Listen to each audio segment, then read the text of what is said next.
Selamat pagi Bapak Ibu yang kekasih di dalam Tuhan Yesus Kristus.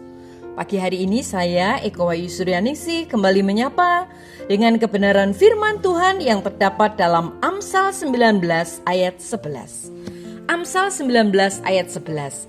Akal budi membuat seseorang panjang sabar, dan orang itu dipuji karena memaafkan pelanggaran. Amin. Bapak Ibu yang kekasih di dalam Tuhan, suatu kali saya pernah merasa sedikit tersinggung. Karena ketika saya menyapa seseorang yang sudah lama tidak bertemu, mereka berdua berjalan. Kemudian saya sapa. Yang satu memberi salam dan memberi sapaan dengan baik, tetapi yang satu diam saja.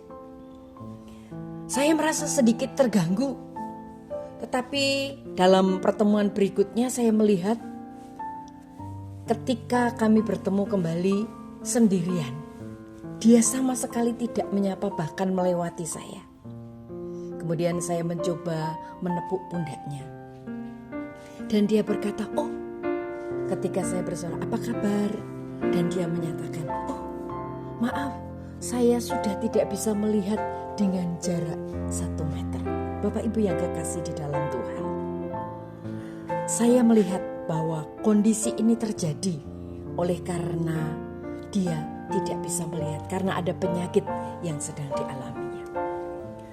Saya bersyukur, saya merasa lega karena saya tidak menegurnya atau menunjukkan kejengkelan saya ketika dia tidak membalas sapaan saya yang pertama. Saya juga bersyukur karena saya tidak mengungkit-ungkit hal itu, karena saya sudah bertemu sebelumnya dan dia tidak meresponi sapaan saya.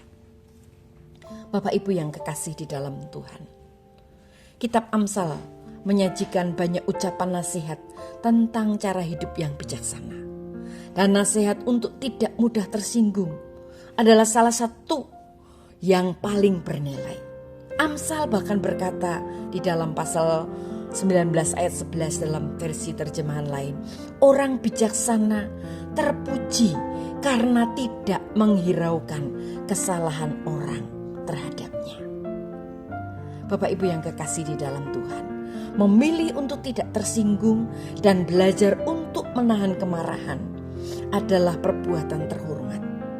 Memang dibutuhkan kesabaran dan hikmat untuk memiliki sikap tersebut. Tetapi alangkah berharganya berkat yang kita terima saat kita mampu menguasai diri dan memilih untuk mengasihi orang lain.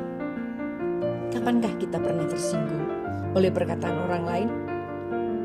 Kapan kita tidak menghiraukan kesalahan orang lain menjadi keputusan yang tepat? Itu adalah kebahagiaan. Saya merasakan kebahagiaan karena ternyata saya tidak melakukan hal yang keliru.